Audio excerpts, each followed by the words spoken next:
continuidade a esse estudo que estamos fazendo sobre as últimas coisas, aquilo que está relatado no livro de Apocalipse. Ontem nós falamos, estudamos sobre o arrebatamento. Vimos lá em 2 Tessalonicenses, onde vai ser o nosso encontro com Jesus. Vai ser nos ares. Nós vamos subir ao encontro dele nos ares, com os nossos corpos transformados, os corpos glorificados. Esse é o momento do arrebatamento. Diferente que nós vamos ver agora da segunda vinda dele, não é? A segunda vinda de Jesus à Terra. A primeira, ele vem, fica nos céus, nos ares, nós nos encontramos com ele e somos arrebatados. Agora, a segunda vinda dele é diferente. Vamos ler lá em Atos 1, versículos de 9 a 11. Tendo dito estas palavras, foi Jesus elevado às alturas, enquanto eles, os discípulos, o contemplavam, até que uma nuvem o encobriu da vista deles. E aconteceu que, estando eles com os olhos fixos no céu, enquanto ele subia, surgiram ao lado deles 2 homens vestidos de branco, que lhes comunicaram: homens galileus, por que estáis contemplando as alturas? Esse Jesus que dentre vós foi elevado ao céu, retornará do mesmo modo como o viste subir.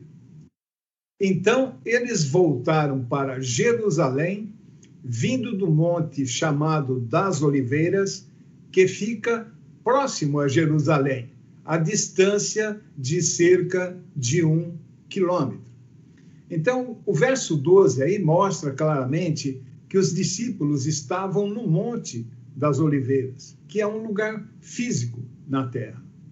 E Jesus estava com eles ali no monte.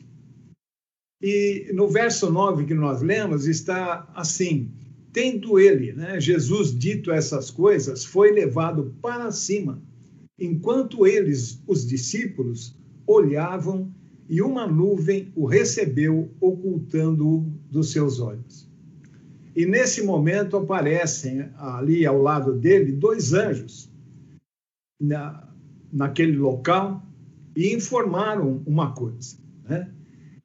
No verso 11 está escrito: esse Jesus que dentre vós foi elevado para o céu, há de vir assim como para o céu o vistes ir. Então, quando os anjos falaram esse assunto, sobre esse tópico, onde é que estava Jesus? Nas nuvens. Subindo de onde? Da superfície da terra, do Monte das Oliveiras, onde ele estava, para os céus. Então, Jesus estava ali com os discípulos, com os seus pés no Monte das Oliveiras, quando falou as últimas coisas antes de subir. De repente, seus pés descolaram do chão e seu corpo glorificado começou a subir na frente dos seus discípulos. Subiu e uma nuvem o encobriu. E após isso acontecer, os anjos apareceram e disseram aos discípulos: esse Jesus há de vir assim como para o céu o vistes ir. Então, na segunda volta, Jesus vai vir assim como ele subiu, Ele saiu ali do Jardim das Oliveiras e subiu aos céus. Então, a segunda vinda de Jesus Cristo à Terra é bem diferente do que o arrebatamento, vamos ler o texto lá de Zacarias 14, 1 a 8. Lá está escrito assim: atentai todos vós, eis que vem o dia do Senhor, quando todos os teus bens se tornarão despojos e serão repartidos no meio de ti.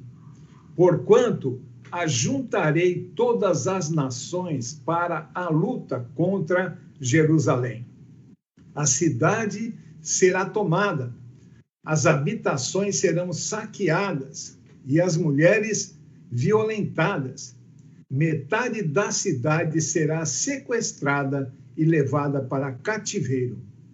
Contudo, o restante do povo não será exterminado da cidade.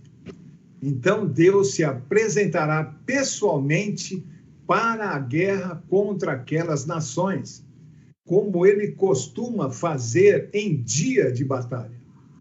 Naquele dia, os seus pés estarão sobre o Monte das Oliveiras, a leste de Jerusalém, e o monte se dividirá ao meio, do oriente para o ocidente, e haverá um vale muito grande, e metade do monte será retirado para o norte, e outra metade para o sul.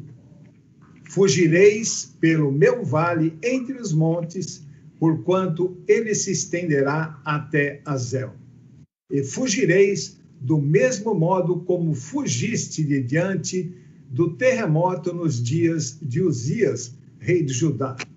Então, eu, o Senhor, Elohim, Deus, virá com todos os seus santos, e naquele dia não se sentirá calor, nem frio, nem geada, mas será um dia único, um dia definido e bem conhecido de Deus, no qual não haverá separação entre dia e noite, porquanto, mesmo após o pôr do sol e durante o anoitecer, a claridade permanecerá. Naquele dia, águas puras e correntes fluirão de Jerusalém, metade delas para o mar do Oriente, o Mar Morto, e a outra metade para o mar do Ocidente, isto é, o Mediterrâneo. E isso se dará tanto no inverno quanto no verão. Então, Zacarias aqui, ele descreve o final da tribulação, quando o anticristo irá congregar os exércitos do mundo todo, do mundo inteiro, e tentar destruir a nação de Israel. A meta do inimigo, de Satanás, é essa sempre: exterminar Israel da face da terra. Entretanto, Deus é tremendo, e nós já falamos que isso é impossível. Zacarias profetiza ali como será esse dia, como será a batalha chamada de Armagedon. Nós vamos depois estudá-la em detalhes. No verso 1 está escrito: eis que vem o dia do Senhor. Repare bem nessa expressão, dia do Senhor. Então o Senhor, no verso 3, sairá e pelejará contra as nações. O Senhor é Jesus Cristo. Quando Israel estiver na situação descrita no verso 2 que nós lemos, Jerusalém será invadida, cercada, tomada, saqueada, com os exércitos do mundo todo ao seu redor. Israel não terá outra saída a não ser clamar a Deus. Nesse momento, quando eles não têm mais condições de resistir, eles irão clamar a Deus. Zacarias 12:10 está escrito assim: mas derramarei sobre toda a família de Davi e sobre todos os habitantes de Jerusalém um espírito de ação de graças e de oração. Eis que eles olharão para mim, para a minha pessoa, aquele mesmo a quem eles traspassaram, e prantearão e se lamentarão por ele, como quem chora a perda de um filho único. E verterão lágrimas de enorme amargura por ele, como quem chora a morte do primogênito.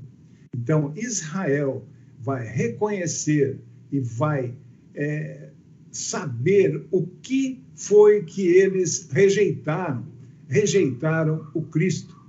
E agora eles choram por ele. Né? Então, Jesus aí, ele vai descer e ele vai pelejar contra as nações e dará fim à tribulação, ao anticristo e ao falso profeta. Depois nós vamos estudar mais a fim essas pessoas, né, essas personas. No versículo 4 está escrito assim: naquele dia. Agora, que dia? No dia em que o Senhor Jesus Cristo voltar para Israel. Então, o que nós lemos ali: estarão os seus pés sobre o Monte das Oliveiras, que está defronte a Jerusalém, para Oriente. Então, onde estarão os pés de Jesus na sua segunda volta? É exatamente ali de onde ele subiu aos céus, do Monte das Oliveiras. Em Atos 1:12, nós lemos, né? Para nós marcarmos bem isso. Então voltaram os discípulos para Jerusalém, desde o Monte das Oliveiras, que está perto de Jerusalém. Monte das Oliveiras, perto de Jerusalém. Ou como está em Zacarias, escrito, defronte a Jerusalém. Bem claro para nenhuma pessoa dizer, né, que é outro monte. É o Monte das Oliveiras, da onde Jesus foi tomado, e ali ele virá na sua segunda vinda.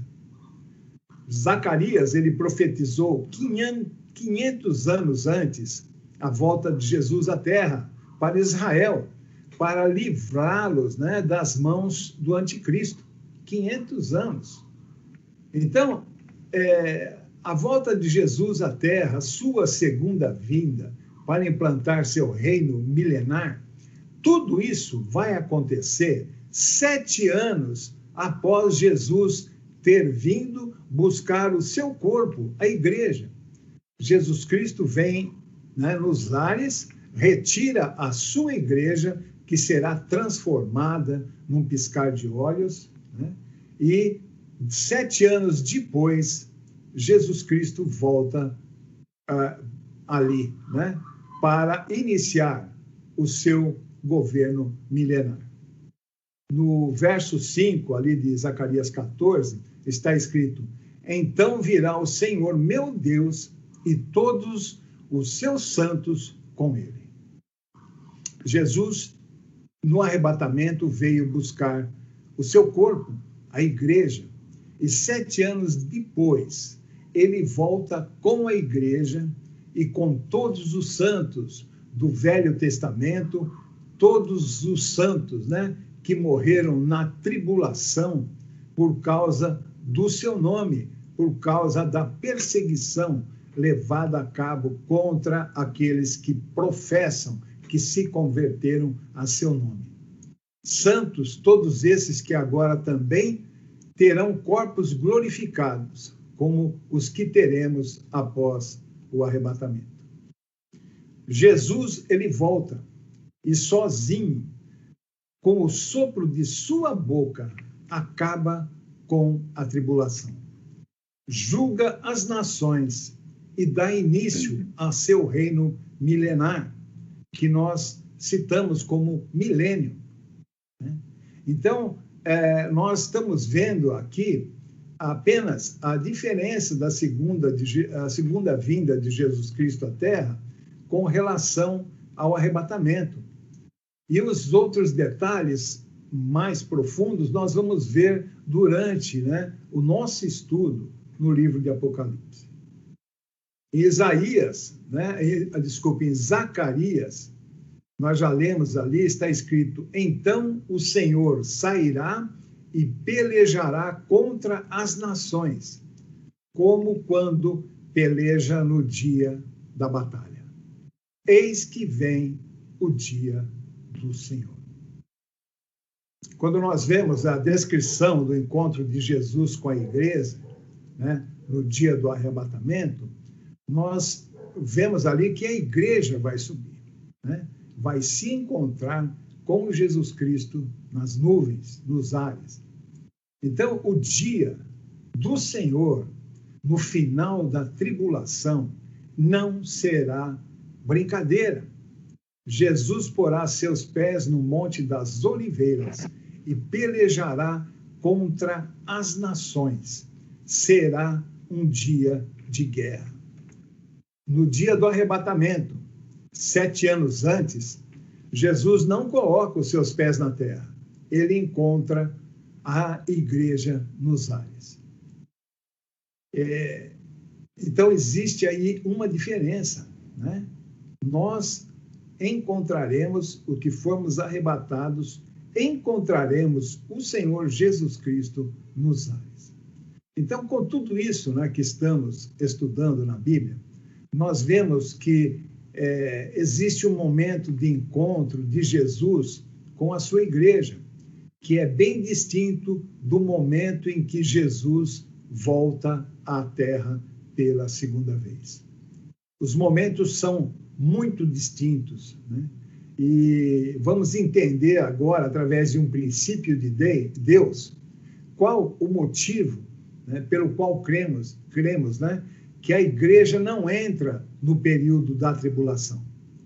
A igreja é livrada da tribulação. O corpo, né, de Cristo, os nascidos de novo, eles são arrebatados antes de que se inicia a tribulação que vai durar 7 anos, até a segunda vinda do Senhor Jesus. Isaías 57:1 está escrito assim: o justo é arrebatado da calamidade. Então, a tribulação é um tempo de juízo. Arrebatamento é dia de encontro da igreja dos salvos, daqueles que nasceram de novo, com Jesus Cristo. E isso não é juízo, isso é uma bênção, algo maravilhoso mesmo, né? E Isaías aí nos traz um princípio de Deus. Nós falamos, né, muitas vezes, ali ao longo, né, dos textos que lemos, os princípios de Deus. E Deus não passa por cima dos seus princípios espirituais.